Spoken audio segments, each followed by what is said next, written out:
आमच्या देवेंद्र कोठेंनी त्या ठिकाणी व्यथा मांडली। ते म्हणाले की बाबा ते सोलापूरचा काही उल्लेख आम्हाला त्या ठिकाणी दिसला नाही।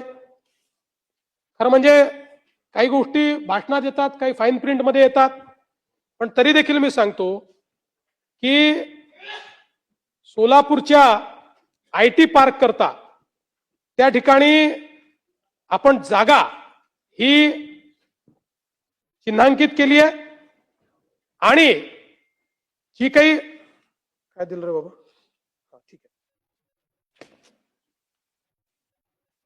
आणि या आयटी पार्क करता आपण काय केलं तुम्हाला ते याकरता लक्षात आलं नाही की आपण विभागाला एकत्रित अर्थसंकल्पामध्ये तरतूद दिलेली आहे। त्यामुळे मी आजच तुम्हाला अनाउन्स करतो की जी अर्थसंकल्पित तरतूद या सोलापूरच्या आयटी पार्क करता लागेल ती याच वर्षी उपलब्ध करून देण्यात येईल।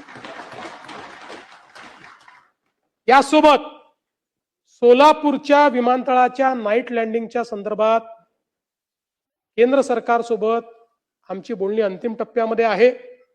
राज्य सरकारने या सगळ्या विमानतळांवर या व्यवस्था करण्याकरता आपण 500 कोटी रुपये ठेवलेले आहेत।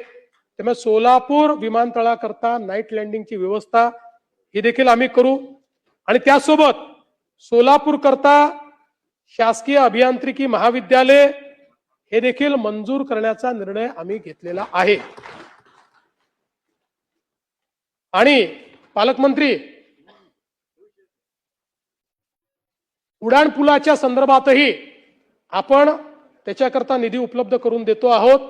त्यामुळे हे जे काही एक वातावरण तयार करण्यात आलं की सोलापूर सगळे जिल्हे झाले आणि सोलापूरचा उल्लेख नाही, हे काही योग्य नाहीये। सोलापूरला विशेष आपण लक्ष सोलापूरकडेही त्या ठिकाणी दिलेलं आहे।